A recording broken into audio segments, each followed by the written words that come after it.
What is going on, everybody? It is Dylan with Astrodfs, and in today's video, I'm going over tournament plays for week 1. So I just released the cash video, so if you guys are interested in that, go check that out. I did a first look video, I did a targets video, and now that we are a day away from the main slate, we'll go into some tournaments. So if you guys are looking for the cash, I'm going to, skip past the names in this one. They're probably in the cash play, so go look at that. So Joe Burrow at 6,900 against Cleveland. This one with a higher total, a division game. We saw these teams have some pretty good games last season. Granted, it wasn't Joe Flacco and Joe Burrow, but with Cleveland's defense just seeing the impact of the Deshaun Watson trade with the salary cap, with the draft picks, Cleveland's defense is slowly getting torn apart. Year by year, it seems. But Joe Burrow, 6,900 in a strong game against Cleveland. Baker Mayfield, 6,600 against Atlanta. With, Godwin out, McMillan out, you still have Mike Evans. Hopefully the emergence of Emeka Egbuka. Cade Otton, we'll watch that status. It seems like he's going to be good to go. And then, the running back room, Bucky Irving, Rashad White, has that still passing touchdown upside. And we saw these teams have some banger games last season. Granted, it was not Michael Penix. It was Kirk Cousins versus Baker. But still, these teams had some really good games, so he's one I'm targeting as well. Going down just a little bit, Tua Tagovailoa at 5,800 against Indy. Indy's team has been one that is kind of up and down. Like, we see this defense have some really, really good games out of them, and then some games to where they look like a completely different defense. Miami has that upside with Devon Achane, Jalen Waddle, Tyreek Hill. Darren Waller's out now, so I did like Darren Waller, but he's not there. But yeah, the speed of Miami's offense is kind of one to like. I think adding Bobby Slowick to the coaching staff is just a plus for Tua, just helps that offense out even more. Bryce Young, 5,700. If you like Jacksonville, you should like Carolina as well. Both these defenses were a bottom 5 defense in pretty much everything last season. Granted, Bryce Young has now lost Adam Thielen. Jalen Coker's now in the IR, but they, picked up Hunter Renfrow is going to start. Xavier Legette, I'm not on him anymore, but you still have Tet McMillan. I'd look for Jimmy Ward Jr. this season, maybe to have a good game or two. But yeah, the upside for both these teams' offenses because of how poorly the defenses are is definitely a plus in this one. So Bryce Young, 5,700 as well. Drake May at 5,500 against Vegas. Yes, he has a rushing upside. Yes, they added Stephon Diggs. They helped out their defense. Hopefully their offensive line is good. They add Travion Henderson. So yeah, Drake May, 5,500. For, like I said, the rushing upside for someone like Drake May, and you just add a, really good wide receiver. I won't say great. I won't say elite.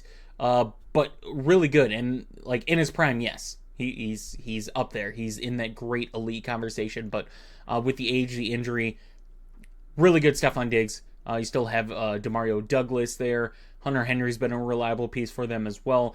So Drake May, 5,500, definitely a tournament play for me. And then I will go down to 4,900 Joe Flacco against Cincy. This one, to me, it's kind of the same thing, right? Granted, Joe Burrow, better than Flacco. Jamar Chase, better than Jerry Jeudy. T. Higgins, better than Cedric Tillman, But the passing game did work under Flacco, worked under Winston, worked pretty much for everybody but Deshaun Watson. Their running back room, Jerome Ford, Dylan Sampson, pretty much. So I would be very skeptical on Cleveland's rushing game in this one. I'm more looking at their pass game. And at 4,900, you just need 15 points out of Joe Flacco, which I think is very doable in this one. Moving on to running backs, Bijan, 8,000. We saw Atlanta's offensive line already take a big hit. Tampa Bay has, one of the best defensive tackles in Vita Vea there, which is always worrisome. But the receiving upside of Bijan is what usually makes him a threat as well, not just on the ground. So 8,000, yeah, he's got to be a tournament consideration. Bucky Irving at 7,100. A lot of people are looking at him in cash. I'm not really sold there yet, just because of the switch in offensive coordinators. Granted, Atlanta's interior defense, their defensive line, linebackers, is taking a pretty good hit. So Bucky Irving at 7,100, definitely playable. Genty, if you want to say Genty, I have no problem. I have no problem with anybody saying Genty on this slate. I'm just personally, I'm probably going to have some Genty, very small, but I'm not going to be anywhere near what the field is. Continue to do a go down on this one. Chuba Hubbard against Jacksonville. This one has to be consideration just because of how bad the defenses are. Like we're talking about Trevor Lawrence. We're talking about Brian Thomas Jr. We're talking about Bryce Young, Ted McMillan. The running backs have to be in this conversation as well because we are seeing two bottom 5 defenses against the running back last season playing each other, right? Granted, there's going to be changes, right? Derek Brown is back for Carolina. Jacksonville added some pieces to their interior defense, but Chuba Hubbard was kind of a vocal point in Carolina's positive note in Carolina's offense last season. He has that upside. He has a receiving upside as well, so he's got to be considered for this one. Ken Walker is a name that I haven't seen a lot talked about on this slate yet. And against San Fran, like it seems scary to say, but San Francisco lost a lot. They have lost a lot defensively. And you still have Bosa, you still have Warner as two staples to that interior defense, but they're not just gonna, pick up the pace for 4 other players that they've pretty much lost in that interior. So Ken Walker 5,900, I definitely think is a great tournament play. I will throw in, I mentioned this at the running backs to target, but RJ Harvey and J.K. Dobbins, both these guys have to be considered for me for tournaments. I would not be surprised to see both these guys get 10 plus fantasy points. Maybe not one really breakout. We might see it. But I definitely want to have exposure to both of these guys in this tournament slate. Tyrone Tracy at 5,600 against Washington. Washington has added quite a bit, especially to their defense. Cam Skattebo, yes, is there. But Cam Skattebo missed a lot of training camp, which usually plays an impact early on in the season. We saw Tyrone Tracy's kind of up. We saw the upside of what Tyrone Tracy could be, depending on the game script, depending on who he was playing. So I think the upside could be there for a guy to get 20 fantasy points. I don't think it's crazy. So yeah, Tyrone Tracy, definitely another name. Travion Henderson at 5,500. I know the depth chart thing was scary to a lot of people, but I do believe Travion Henderson will see probably 50% of the snaps, if not close to it, against a Vegas team that, they did not do a lot defensively to add. So definitely like Henderson in this one. ETN, yes, he has the upside in the receiving game for Jacksonville. And a lot of people are off ETN. I think a lot of people forget his rookie year he missed. His year 2, breakout. It was great. So many people have put the narrative of why Trevor Lawrence has succeeded, and that's just because he hasn't had a offensive coordinator / coach to really help him out and develop. And now that Cohen's there, everybody loves it. But no one's talking about that effect on ETN either, and that to me blows my mind. So for the receiving upside, we saw someone like Rashard White, right? We saw Bucky Irving emerge. Bucky Irving had the dual threat as well, but Bucky Irving was great on the ground. Rashard White was okay. Where do we see that again? With Tank Bigsby in ETN. ETN at 5,400, I think, is a really, really good play on this slate, playing against a bottom defense against the running back. So that is pretty much it for running backs. There are some names, right? You could say like someone like Jerome Ford against Cincy. I'm okay with that as well. Austin Eckler at 4,800. I'm okay with this one as well. I'm really scared of that Washington running back room. I don't know what it's gonna look like at the end of the game of the stats, right? Eckler might see more snaps than McNichols, than Rodriguez. One of the other guys might emerge as, the top fantasy scorer of the running back. So I like Eckler at 4,800. I'm definitely going to have some ownership of him in my 150, but I'm very skeptical of what that's going to look like. The stats are going to look like at the end of the game. Moving on to wide receiver.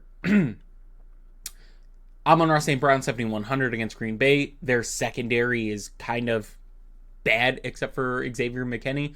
And when I say that, it's just no one really stepped up.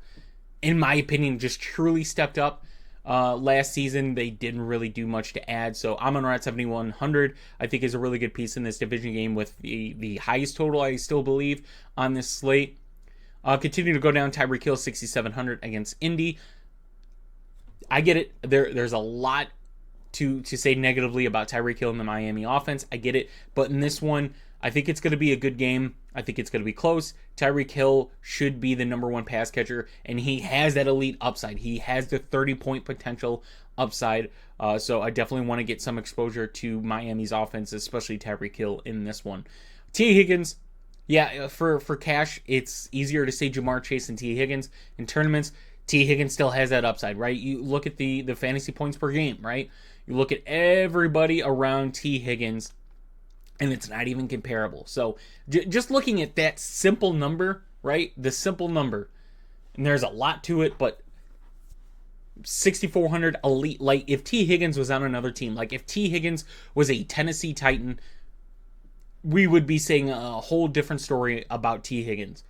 But he's a 1B, which is a good thing. It's not a bad thing. It's still a good thing because you have that elite, like top one wide receiver on the other side of you, and then you have T. Higgins. So it's not like Cleveland with their depleted secondary is going to just prioritize T. Higgins or prioritize Jamar Chase. It's kind of both. So yeah, T. Higgins is definitely playable for me in this one. Continue to go down. JSN at 5,800. This is definitely a piece I want to target on this slate. San Francisco secondary is another secondary that kind of got torched. Just doesn't have a lot of money to pay players, role players pretty much. So JSN I want to target for that passing upside for Seattle. Continue to go down. Jerry Jeudy against Cincy. Cincy's secondary still very, very bad. They did not do a lot to really help it. They're hoping guys step up. They have a new defensive coordinator this season. But Jerry Jeudy emerged, and we saw some success with Flacco, saw some success with Winston. So Jerry Jeudy at 5,400, definitely okay with targeting in this one. Continue to go down. Travis Hunter at 5,000. I mentioned Brian Thomas Jr. in the cash video. Travis Hunter, yes, we do not know what Travis Hunter is going to look like on this one, but with how bad Carolina's secondary is, we don't know Hunter's snaps that he's going to get on offense, but they just drafted him with a top 3 pick. They traded up to get Travis Hunter, and then came out and said he's a wide receiver first, then a corner second. So Travis Hunter at 5,000, I definitely want to get exposure on him in this game. So at 5,000, I think he's targetable. Golden is very, very odd for me, but I think of the upside that we're going to see for Green Bay, he's kind of going to be that guy, like a better Christian Watson to say, right? Like Christian Watson had some really good upside on that Green Bay wide receiver room, but he was hurt a lot. Jane Reed stepped up in those situations. Tucker Kraft, I think, is a viable option as well. Spoiler. But Matthew Golden, a rookie that we have not seen, I definitely think he's worth targeting.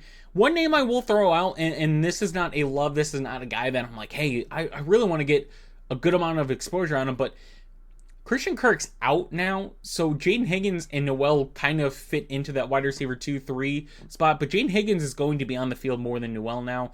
And at 4,800, granted, it's a tougher matchup, but I do like Higgins now at 4,800 with Christian Kirk out, so that's definitely a name I wanted to shout out there. Ricky Pearsall, 4,500. Watching the Christian McCaffrey news, if McCaffrey's out, I mean, I love Seattle secondary this season. I can't wait to see them. I hope they are a top secondary this season. I like seeing a full completed secondary and watching quarterbacks try to get points on that. But Ricky Pearsall with the Juwan Jennings kind of missing a lot of camp. Brendan Ayuk, we already know, is out. A lot of their like depth pieces at wide receiver hurt and banged up too. So Ricky Pearsall at 4,500, I definitely want to target on this one. Continue to go down. I will mention Demario Douglas at 4,200 against Vegas. I think that's kind of a cheaper piece to target for that New England offense. Continue to go down. There was one name down here that I have to mention, and it's my boy Deontay Thornton Jr. They don't have his tall receiver, fast receiver, and we just got news that Christian Gonzalez is out week 1. We already got that confirmed. So yeah, Deontay Thornton Jr. 3,600. I was hoping they had the height just to give you guys if you didn't already know. But yeah, 3,600 Deontay Thornton Jr. Definitely a piece I'm gonna have exposure to in my 150s. Moving on to tight ends. I will go over Sam Laporta, 5,000 against Green Bay. Kind of, Ben Johnson's not there calling plays anymore, getting very efficient, being very mischievous, being very different with how they did a lot of plays. I think it opens up for someone like Laporta to get a few more targets, a few more receptions, and some receiving yards this season. So against Green Bay played poorly against tight end last season. I want to target him in this one. Evan Ingram. I will want Evan Ingram in tournaments. I will want Bo Nix in tournaments. I will want Cortland Sutton in tournaments. But I think Evan Ingram in the tight end is kind of the guy that I'm going to put more ownership in than Nix and Sutton. If I even get any. But Evan Ingram has that, upside. Granted, he's a high volume needed tight end, but at 4,500 I want to target him. Tyler Warren, I want to target him at 4,400 against Miami. Like I said, Miami's interior is still good, but I think Tyler Warren is cheap for the upside that we could see him emerging as the number 2 option on this Indy pass game. I will do it. Kyle Pitts, 4,300 against Tampa. Tampa played poorly against the tight end last season. Kyle Pitts, we're still looking for what we saw the rookie season. He's still a young piece. Like, I think at this point we all want to see Kyle Pitts somewhere other than Atlanta, unless Michael Penix, who is hyped up Pitts this offseason, this training camp, unless Penix supplies Pitts with some fantasy relevance again, it's going to be really tough. DraftKings just, they price him at 4,300, and it is so hurtful, right? Because of some of the prices we saw Kyle Pitts, like early on, he starts to go down, has, a few good games, goes down again. And man, we're getting him at 4,300 on this slate. If he was like 3,900, if he was the price of Tucker Kraft, I would love it. But man, he's a little more expensive. Like, I want to get more exposure to Hunter Henry and Tucker Kraft than Kyle Pitts, but I have to mention Kyle Pitts on this one. Tucker Kraft, yeah, I think Tucker Kraft with, the injuries for Green Bay's wide receiver room. Don't know how Matthew Golden's going to be utilized. Tucker Kraft seems like a viable, number 2 option in that offense. So have to mention him there. Brenton Strange, 3,300 against Carolina. Yet again, Carolina bottom against tight ends last season as well. They were bottom against everything, but tight ends as well. 3,300. I think he's a good tournament piece, especially if you want to double stack Trevor Lawrence and you don't have room in your wide receiver because there's so many good wide receiver plays. You could go to Brenton Strange at 3,300. I like that one as well. Jatavion Sanders, 2,900. Look, this one is kind of sneaky if you think about it, with Adam Thielen gone, Jalen Coker gone. Xavier Legette is just, to me, he would have faded out if both Thielen and Coker were there all season. And I still think once Coker comes back, hopefully they start to use Jimmy Horn at like his upside. But Jatavion Sanders kind of now goes to that second option. Like, Tet should be number 1, and then Jatavion Sanders, hopefully, I'm hoping, right? This is hopium right now, that Jatavion Sanders sees some upside in this matchup. Arroyo, if you want to get dirty and disgusting, Arroyo at 2,700. I just don't want to target it against Fred Warner. He's played them very good. I'm not going to go over defenses. You could say any defense, and I'd be okay, right? You could say Commanders. You could say Arizona. You could say, the Jets. There's a lot of names. So defense is just, whoever you like. I mentioned who I like for cash, but tournaments, you could say any name and make a case for it. It's a defense to random, a special teams, touchdown saves a defense. So anything could happen for defenses. So hope you guys enjoyed this one. Like I said, if you want to go see the cash video, go check that one out. If you want to join our Discord and get my spreadsheets that I have for cash and showdown and tournament and stuff like that, bets and props, fantasy, all that stuff is in our Discord. Check that out. Please leave a like and subscribe if you enjoyed this content. If you did not, I apologize. I'm sorry that I did not fulfill your needs content-wise, but I do appreciate you guys tuning in and all the support I've gotten leading into this DFS season. So yet again, thank you guys, and I'll see you in the next one.